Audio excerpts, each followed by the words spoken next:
Hello everyone, my name is Kurazar, and welcome back to the Vintage Story Guide. We are back in the world, standing in front of our newly made barn, which we completed in the last episode, and I am really enjoying how this thing turned out. I can't get enough of this thing. I took a few days between episodes to get some housekeeping done, and I took a trip, as promised, and now the back of this barn. Oh, I forgot to fill this in. Silly me. But now we have a pair of wild hogs. I found the boar, actually I found both of them kind of up here around our artisan trader. The boar was up to the northwest a little bit, and the sow I actually found closer to home to the southeast from the trader. And they were a bit of a pain to get back. I don't know if it's a real thing or just something I've noticed, but it seems that the males of a lot of the species are more aggressive in following you, so I was able to smack the boar and lead him back almost the whole way home. The sow, though, I smacked her a couple times and she chased me, but then she started running away, and then I had to resort to the trough method, and it took her an entire day to walk back to the barn. It was a real pain. Anyway, I think she's pregnant, so in 25 days, we will have a litter of piglets born, and there'll be like 3 to 5 of them, I think, maybe even more. And so pigs are actually the better source of meat and fat than sheep are, just because of the sheer number of pigs you get per litter. I also went and mined out a whole bunch of copper from a copper vein that I had found while prospecting, and I replaced most of our tools, and I have made a whole bunch more ingots for a project that we're going to be doing today. And this is actually only half the ingots we're going to need, so we'll just leave those there. I also had a bit of a run-in with a wolf, but that gave me enough raw bush meat that I was able to make a recurve bow. And actually I made 2 of them. There's one hanging there on the wall. And that's because to make these things you need to have 2 raw bush meat, 1 dry recurve bow stave, 2 bones, 3 flax twine, and 1 leather. And yes, that means that our leather is done. We're on the second batch now, but we have, if you look in the right chest, 22 more leather remaining. And we're going to need this for today's task as well. And today, we're going to talk about winter. What do you do in winter? This is a common question I see come up on Discord or on the Vintage Story subreddit, is winter is boring. Winter is hard to play. Winter doesn't let you do a lot of things. And that's true on that last part. There are some things that you can't do in winter. Now, this episode is going to pertain primarily to players in temperate areas. If you're in the Arctic, well, you already have winter from the start of the game. If you start any more southerly climate, though, then you might not have winter at all. And in fact, the inverse might be true. You might have hot summers that keep your crops from growing. Winter kind of puts the kibosh on several different activities. For one, we can't grow crops, which is why these fields have been laying fallow the entire season. You can't grow trees, although you can plant them, and while this pine seed says it will sprout in less than a day, that's only going to happen when the weather is warm enough for it to actually grow. Our poor vineyard also isn't producing any fruit. It's just too cold for berries. And our bees have also finally actually stopped producing honey. Even early game staples like cattails, or if you're down south, papyrus, don't grow in winter. You can still harvest them if there are any that you haven't harvested already, but they won't regrow while it's cold out. Even animals offer fewer resources when you harvest them. This is actually bugged until this version, 1.16.4, which I did just update to. At the top of the tooltip there, you'll see beneath Bighorn Ram, it says creature weight good. In winter, as food becomes scarce, these animals will have their weight drop from good to decent, and from decent to, I think, poor. And with each step down, they will provide less meat and less fat. And when their weight is poor, they often don't provide any fat at all. So we've kind of reaped an unintended benefit in that the animals we've been hunting throughout this winter have provided more than usual meat and fat, but that will soon no longer be a thing. So what kinds of things can you do in winter? How do you pass the time? There are still plenty of activities that can be done in winter, especially if you've done a little bit of work prepping for them in the spring, summer, and fall. For one, while you can't plant trees, you can certainly chop them. And with these, you can proceed to some household chores. Things like making charcoal. You can also work on your building projects, which coincidentally is what we did in the last episode. You can prepare for adventures by cooking meals. And despite the cold, you can go adventuring. Now, one thing to keep in mind is that when you adventure in winter, it will update your map, and it will cause everything to get this, nice white snow cover. So if you're not a big fan of that, you'll have to go out again come spring and sort of refresh the map. Now, adventuring in winter is a bit dicey in terms of you need to make sure that you have enough warmth and enough food, because now that we're outside in this negative 9-degree temperature, our hunger rate has jumped by 25% compared to being in the house. And if we stay out long enough, our body temperature might drop enough that we could start seeing that sort of frosty vignette around the edges of the screen, and we could even start taking damage. But that can be mitigated by simply cutting down a little bit of grass and getting some firewood and making yourself a little fire pit. You can warm yourself up there and even spend the night away from the cold if you make a little dirt hut. But why would you go adventuring in winter? It's all covered in snow. You can't see anything, right? Well, that's not quite true. You see, surface ores do not get the same snowy treatment that rocks and other things do, and so surface ores actually can kind of stand out in winter. If you look down here, I found a patch of malachite, a big patch of malachite. This is tons of it. And you'll see that none of these stones have any snow on them, and that can make it very easy to go looking for surface deposits in winter. Since this is here, why don't we go ahead and dig some of this out?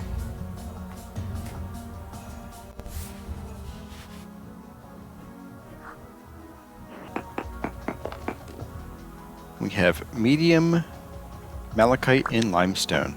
Not too shabby. We have a lot of medium malachite in limestone. This brings me to one of our other topics I wanted to talk about. Not every kind of metal can only be found as one type of ore. The two examples that I really know about are malachite, which is also a copper ore, and iron ore, which comes in several flavors of hematite, magnetite, and limonite. But these will work as ores just the same, but some of them, malachite included, can also be used to make other things. If we look at this in the handbook, we see here that this is also a pigment. This can be used when editing a sign on a chest or out in the world to type in green text rather than white or black. But let's go ahead and we'll finish clearing out this malachite deposit, take it home, and see how much we got.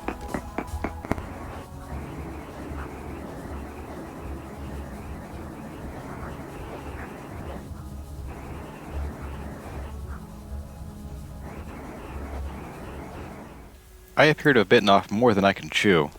So I think this malachite deposit is 2 or 3 stacked on each other, because I'm already at 2 stacks and change, and I am nowhere near done with this. There's more here, there's down here, up here, over here. I guess this is, if I can get out of here, I guess this is probably just part of what I'm mining out downstairs. And then, of all things, I stumble into a lead deposit. So, yeah, I'll be here a while, and I might have to run back and get a second pickaxe, and maybe even start casting a third. It gets worse. I'm mining out this lead, and I find bountiful malachite.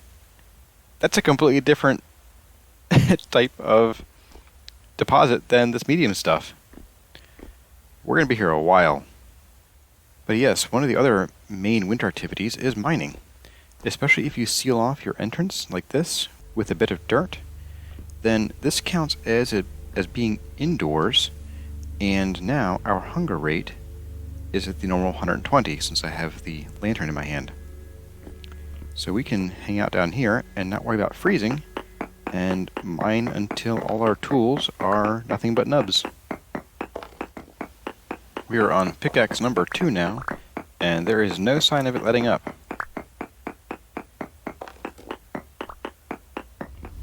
Okay, we are back at home after that wildly successful mining trip, and I'm going to say I did not get all the malachite down there. The ProPic was still reading areas of medium amounts of malachite, and I think that was just more deposits off in other directions, so I didn't chase those down. But we have in this chest all of the malachite and the copper that I had mined between episodes, so the malachite is in the bottom part, the copper is in the top part. Yeah, we are pretty darn good on copper for a very long while. This won't be like forever amounts, but it'll feel like it. It will feel like it. So yeah, I think I made my case. Winter isn't boring. Great episode. See y'all later. I'm just kidding. We're not done yet. So this is actually perfect because what I was thinking of doing involves using a lot of copper. And that is, I want to go exploring in some of the shallower caves that are dotted around the landscape. And that means that we need to touch on a topic that we really haven't gotten to before, which is armor. Now, we have made exactly one kind of armor, and that is the improvised body armor. We've made this a couple times. It has absolutely piddly durability, and the reason that it gets torn up so badly, especially in temporal storms, is that a lot of the drifters that we fight there have damage tiers that are above tier 0, and this is protection tier 0. So figure that basically for every attack tier above 0 that an attack is against this armor, you just sort of multiply the amount of damage that it deals to the durability. So I think a Nightmare Drifter can shred this body armor in literally one hit. So it's pretty useless. We don't want to use that to go caving. In the earlier caves, the higher up caves, we're going to run into surface drifters and some deep drifters. Surface drifters have an attack tier of 0, and the deep drifters have an attack tier of 1. So we want something that has at least a protection tier of 1. I prefer 2, but we're not going to get that today. Our armor types at this point are kind of limited. We have at our disposal wooden lamellar, which suffers the same protection tier 0 problem that the improvised armor does, although it does have about 3 times the durability. However, it's kind of expensive. Each piece requires at least 1 pelt of medium, large, or huge size, and at least 1 resin. And we don't have a lot of fat, and no, we don't have enough resin. We would have the option of gambeson armor, which is tier 2. However, this requires a lot of flax, and we've used a lot of the flax that we harvested over the course of the warmer months to repair our clothes, and the rest of it we have here. We only have 6 pieces of linen, and we have some twine. We can make 5 more linen from this, but we need something like 30 or so linen to make a full set of gambeson armor. Why not turn to leather? We have some of that. Leather has the potential for being some decent armor for us, but we do want leather backpacks to go exploring, and we still don't really have enough leather. We need something on the order of 40-ish leather to make a full set of armor. Might even be more than 40. And that means we would need to either scale up our leather production or just wait around until it's no longer winter, until all of our leather is done processing. I don't think that's an option either. That leaves us with metal armor. At the moment, the only metal we have access to that can be made into armor is copper. And we have a few kinds of armor that we can make. We have lamellar, brigandine, chain, scale, and plate. And that's roughly from weakest to strongest armor, as well as from cheapest to most expensive armor. Now, because we're in the early game and I don't feel like hammering out 5,000 plates, we're going to skip plate, we're going to skip chain, because this requires hammering out plates and then pounding them into chain. I'm going to skip scale because I just don't like scale, it's not very efficient. and we're going to look at the early game armors of Lamellar and Brigandine, and why we would choose one over the other. Lamellar requires the production of lamellae molds. A full set of Lamellar armor is going to require 27 units of lamellae, and each one of these, although it apparently looks like it should make 9 lamellae, it makes 1. It's just 9 pieces into 1 piece of lamellae. So that means we would need to either spend a long time making all these lamellar molds, and either do 27 of them, or maybe do 14 and just run it twice. That would take a while. And I don't have enough clay. We have to go and dig up a whole bunch more clay too. The other option, Brigandine, is a bit more attractive. Brigandine requires copper plates and some leather, but not quite as much as the leather armor itself. We can get away with a lot less leather in this body leather jerkin and the pants and the Brigandine helmet. And plates are something that we have all the tools for making right at hand. All we need to do is smelt some of this copper into ingots.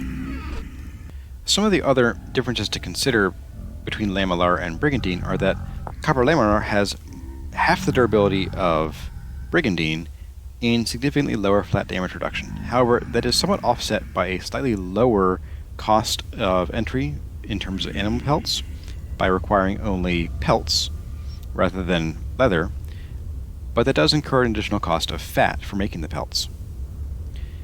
In exchange, though, it does have relatively light penalties for wearing, and each piece adds to this amount. So 3 pieces of copper Lamellar, head, body, legs, will reduce your healing by 30%, increase hunger by 24%, ranged accuracy by 9%, and so on.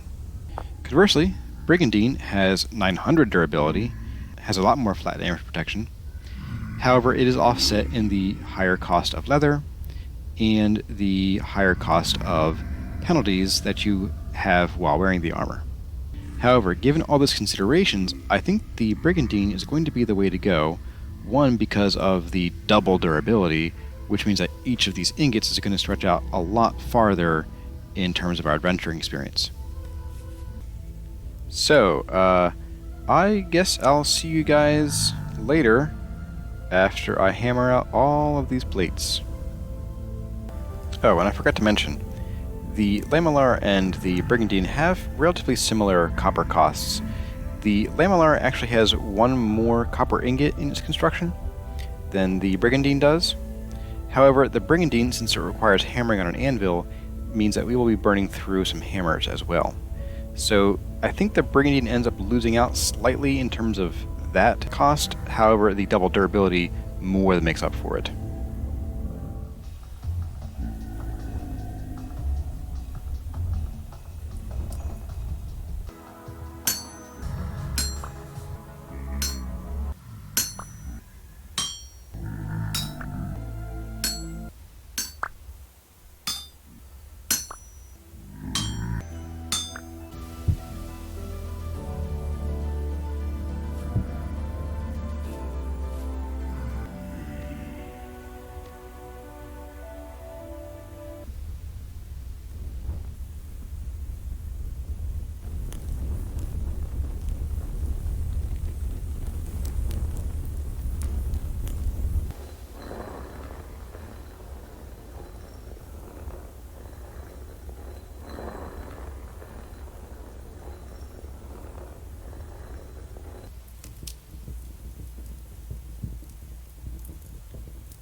Okay, with that mess of paint out of the way, let's get to making armor. And it's a good thing that we are running the second batch of leather through, because it finished just now. So we have 24 more leather to work with, which might actually give us enough to make maybe 2 backpacks. It won't be a full complement, but it'll do. And let's get the rest of you out of here. And brigandine. Got our 13 copper plates, which only stack to 8. Plates, by the way, can be stacked on the ground if you want to. You can leave them on the ground like this. I generally don't, just because of the efficiency of storing them in a chest versus storing them in a block on the ground. Anyway, let's get to making some armor. We have the copper brigandine helmet. Now, to make the leggings and the chest piece, we need to first make a leather jerkin, which is a very low tier armor that consists of just pants and a chest piece. So we have the jerkin, and then we have the top piece, and then to make the pants we take our leather leggings and surround it like this with some plates, and the body leather jerkin is simply like this. So now we have a full set of armor. And similar to that other block game, you can don armor, as long as you're not already wearing any, by right-clicking. And now we are armored up. We are ready to explore. So let's get the rest of our inventory ready, and we'll head out. Now first, I am going to make a leather backpack. Correction, I'll make 2 backpacks. So these will give us each 1 more slot than our linen sacks. So goodbye sack, hello backpack. So, adventuring, what gear am I bringing with us? Well, first of all, I think I'm going to skip most of these spears. These spears are in pretty rough shape, and they won't last us very long down in the caves. So, I'm just going to chuck 2 of these away entirely, and I don't want them breaking on us while we're using them, whether we're in a cave or not. This one's got a little life left, so I'll keep it around, but we aren't bringing him with us.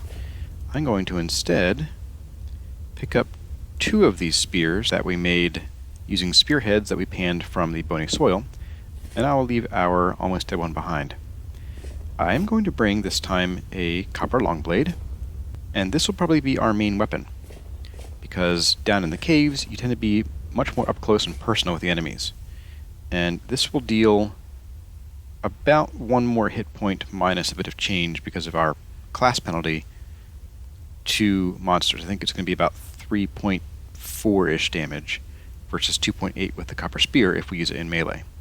Now the spears will still deal more damage if we throw them, but we may not get that chance. Since we'll be up close and personal, I am going to bring our shield, and I'm going to try to keep it on our hotbar.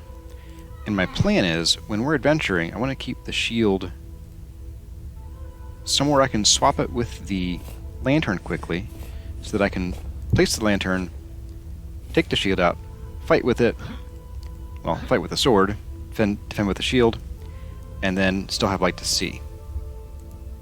We'll also be bringing 2 stacks of soil. This is mostly for patching things up or building bridges, covering up holes, that kind of thing. I also will be using it to make markers to indicate if we've been someplace that we shouldn't go somewhere, that kind of thing. We only have a few arrows left, and I do have 9 more feathers, and we could make the really dirt cheap featherless flint arrows, but they are really terrible, so I want to avoid that. But we do have a few copper arrowheads, actually more arrowheads than feathers, so I'm going to make these. These will deal more damage than the flint arrows, and more importantly, they have a much lower chance of breaking when they hit. Where the flint arrows have a 25% chance to break, the copper arrows only have a 15% chance. So I don't like clogging up 2 inventory slots with them, but we're so low on arrows I think we kind of need to. We will have our usual food, torches, healing, tools, bow. I am going to bring a full stack of ladders. Get some more sticks for that. I'll be bringing a reed basket, and I'm bringing the basket for mobile storage on our backs because the baskets won't slow us down unlike the chests. And I want to bring along a tool we haven't used before. These are, oops, we need to start by making some rope. So we'll go ahead and do that. And we'll do this as well. That's kind of expensive for rope. Let's make one more, make it nice and even. And then we're going to do a line of sticks and drop rope on both sides, and we get rope ladders. These are different from regular ladders in that we can place them from a height, like so, and they only build down, so we can't build up with them because they're just hanging by rope. However, when we are at the top of a hole or a cliff, we can right-click and pick them back up. So that way, if we find a hole that goes down, we want to explore and then come back up, we don't have to leave our ladders and waste all those resources leaving ladders hanging out everywhere. And if there are drifters down there, they can't follow us back up. I'm also going to bring about 2 stacks of torches, in fact we'll say exactly 2 stacks of torches, for lighting our path for us and behind us. If we light up the path as we go, we won't have drifters spawning behind us as we're trying to leave, and we can use them to mark where we've been. Okay, with all of our gear set, I'm going to sleep for the night, and then in the morning we will go and find us a nice cave to explore. And I think I know just the one that I want to hit first. And good morning, everyone. Let's be off on this adventure. I'm sure that if I've forgotten anything that is of vital importance, one of you will tell me about it. Or I'll just die horribly and I'll facepalm later. So the place that I want to explore is the cave where we found that pink cream marble, as well as the ruin that I ransacked for its aged planks and for the granite bricks that it has. Now, I've actually been back there to mine a little bit of slate, because there was a rift right above my normal slate mine when I was making the barn roof, and so I actually walled it off a little bit, but that's fine. We'll just dig a hole in it and we'll continue on. Now, while we're adventuring, because we are wearing tier 1 armor, any drifters more difficult than a deep drifter will deal additional damage both to us and to our armor. So we want to be careful, and I think we don't want to go terribly low in the world. I want to stay about above Y level 50, because that is the level at which you start to see the tainted drifters. I hear a growly boy right here. Let's see.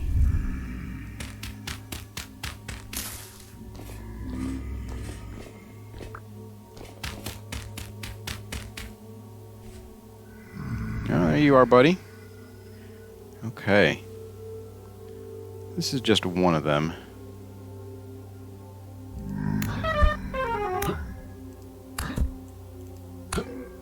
There we go. And we will take out this. And yes, I said I was going to use my shield, but that's fine. And I'm going to leave these guys here. Since it's winter, these guys are also affected by the winter creature weight penalty, so they're less likely to have anything useful on them. So I'm not terribly interested in them. What have we here? We have a hole. Oh, and we have another ruin here. Well, that's awesome. Okay. And we have growly boys here, too. Where are you? Not up here, apparently. Oh, and we have some lead. Well, that's pretty sweet. Okay. Okay. Where are you, Growly? He might be in a nearby cave. Now, I'm going to block this off. I don't want to have to deal with water trying to flush us down the drain as we're adventuring downward. And we'll come back to that ruin shortly. I just want to get down here and see if there's anything to be seen. And there's not. There is just a little dead end. Okay. Well, we're going to come back this way. I'm going to pick up these torches that we left. We're right here. I'm just going to wall this off.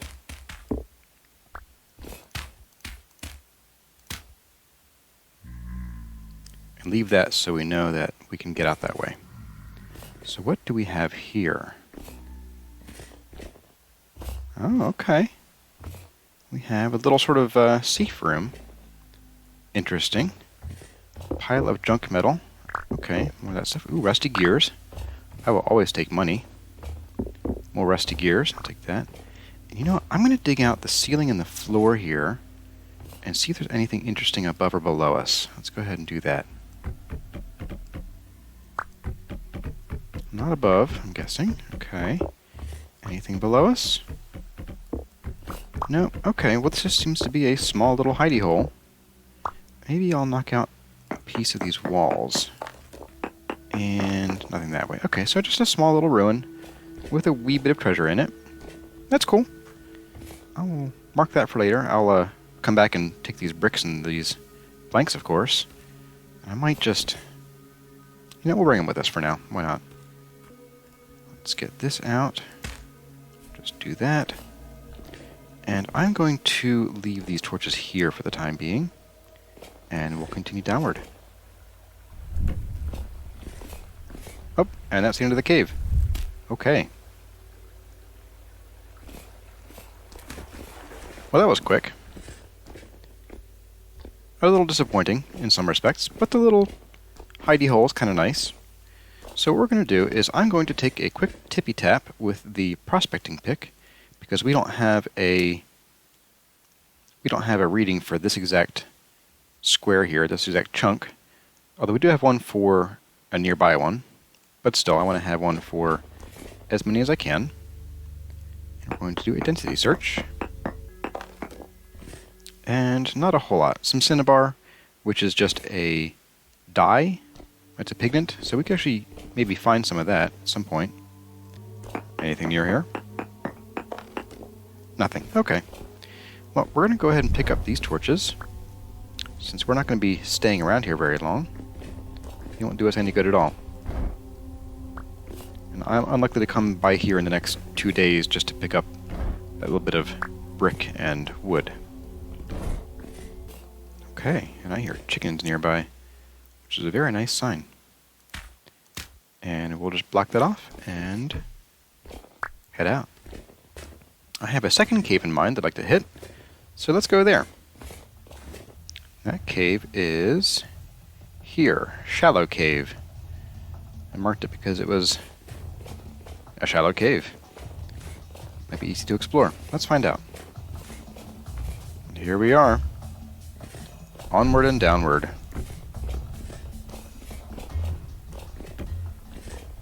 Ooh, we have speleothems. And what are you? Are you dead end?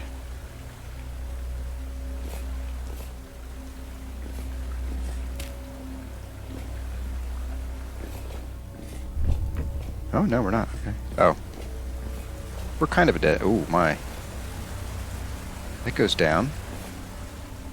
Well, do we want to explore downward there? I think we do.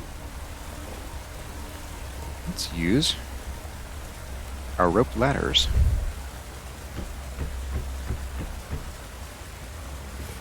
I see some kind of purple mist down there.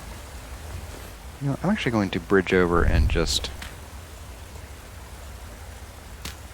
light up this cave exit here.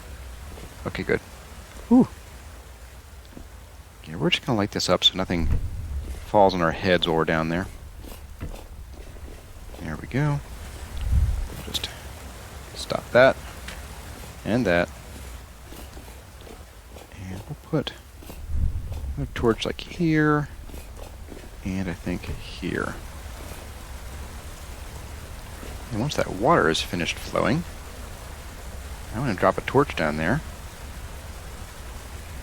and see if anything interesting pops up. Or dangerous. Okay, water gone. So you can throw items. I'm not sure what the default key is for that, but you can throw single items, and because there is dynamic lighting in the... Of course there's water. Because there's dynamic lighting in the game, your torches will light up the area. Assuming, of course, they don't just, find more water. There we go. And I am going to do that And we'll do... Is there another one? There is, okay. Oops. So much water. Come on, Corzar. Aim. There we go.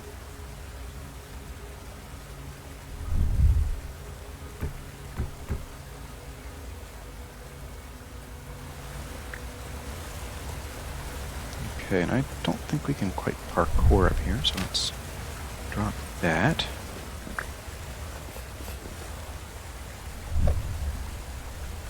Okay, this keeps going down. Wow, okay.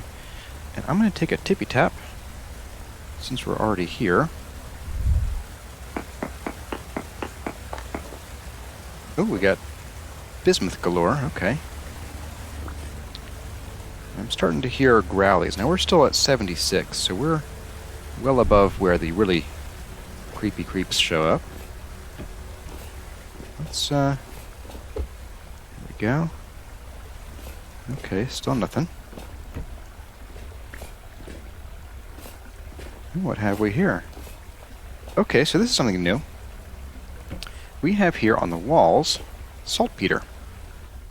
Now saltpeter is it's a funny sort of mineral to mine. You just sort of you find it on walls and you can break it with your hand or preferably with a shovel. So we'll go ahead and do that. And this is one component for making bombs, but it can also be used to make fertilizer. We're probably going to be focusing on the bomb aspect because our Terra Preta farms are already quite speedy. And we will want to keep an eye on our temporal stability because, ooh, hey, look, bismuth. Oh, that's nice. As you can see, our gear is spinning backwards, and generally speaking, the lower you get in the world, the faster it will spin backwards. Now, I'm hearing lots of growls. I'm tempted to go just a little deeper here and see if there's anything interesting down here. No, there is a...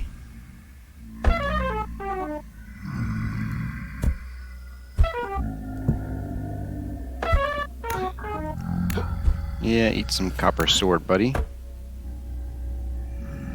As you can see, whenever you hear that sort of clank sound, that's his attacks hitting our shield instead of us. I'm hearing more off to our left, so I'm going to just pick our lantern back up. And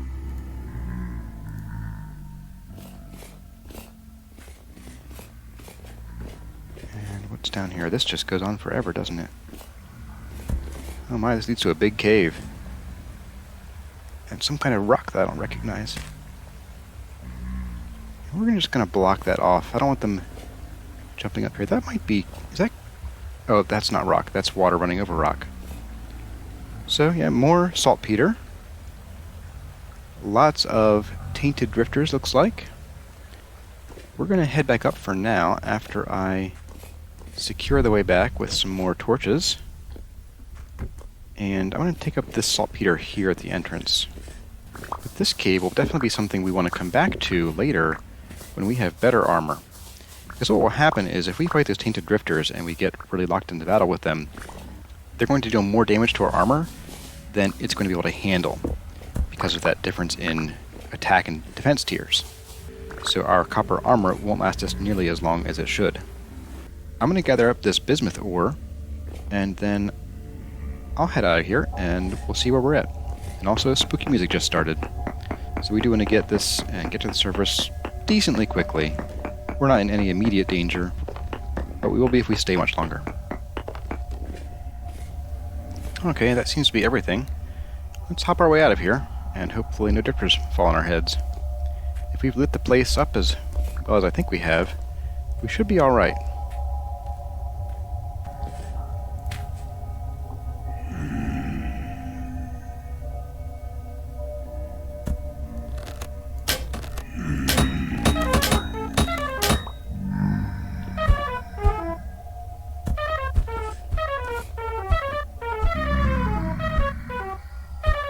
As you can see, we're not taking much damage with this armor on. These are just surface drifters.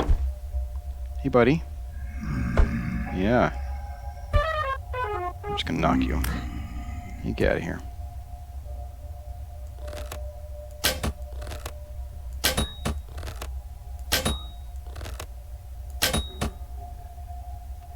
Now these guys may have spawned up here, or they may have just wandered in from rifts in the surface. We won't really know until we get up there, but let's pick up our rope ladders. There we go.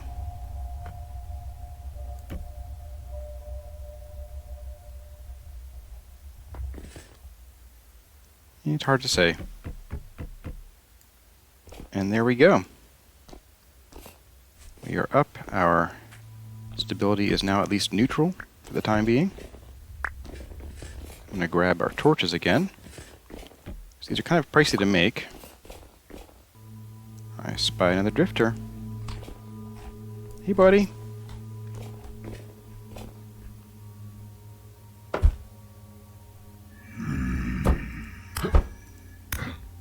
That's right. Hit my shield. Beat that thing up all you want. Yeah, nothing there. Okay.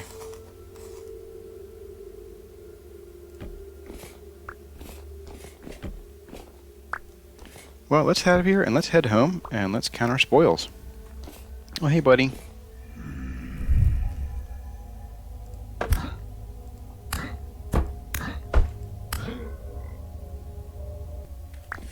I hear more chickens. Well, we are out. We are safe and sound. I'm going to head home and we'll meet up there. Okay, everyone.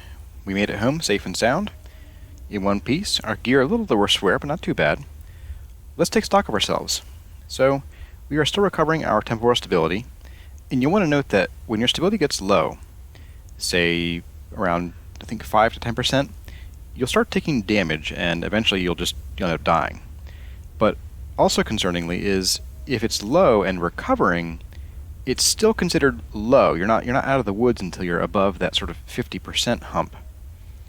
And so while you're adventuring and your stability gets low, you'll want to keep an eye out even once you get to somewhere safe, so your stability doesn't end up causing drifters to spawn in your base right on top of you.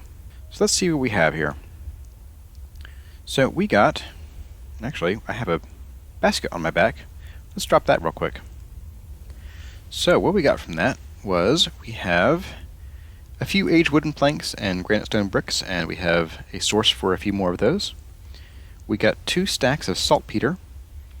We got 3 more metal scraps, and there is something we can do with those. Oh, we got 5 more saltpeter too. We got 5 rusty gears. We got a smattering of granite stones, whatever. And we got 21 chunks of rich bismuthinite.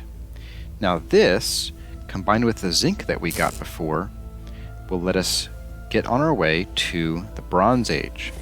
Now we're not going to be doing that in the next episode or 2, but we will be doing that soon, because we'll be able to make bismuth bronze using bismuth, zinc, and the 8,000 stacks of copper we have.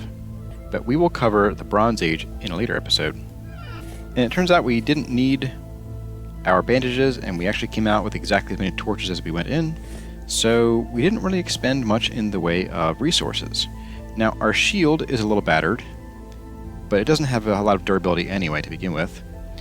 And our armor's taken a few hits, but very marginal. We could do this all day and our armor would not really care. So I think maybe my concerns about armor durability may have been a bit conservative, but at least this armor will last us a good long while, as long as we don't go too deep. Anyway, everyone, I think that's what we're going to call the episode for today. I hope you enjoyed our little adventure and our discussion on the kinds of things you can do in winter to keep busy when you can't grow crops, grow trees, harvest beeswax from bee nests, and so on. Winter can be fun. You just have to know what to look for. Anyway, my name has been Corazar.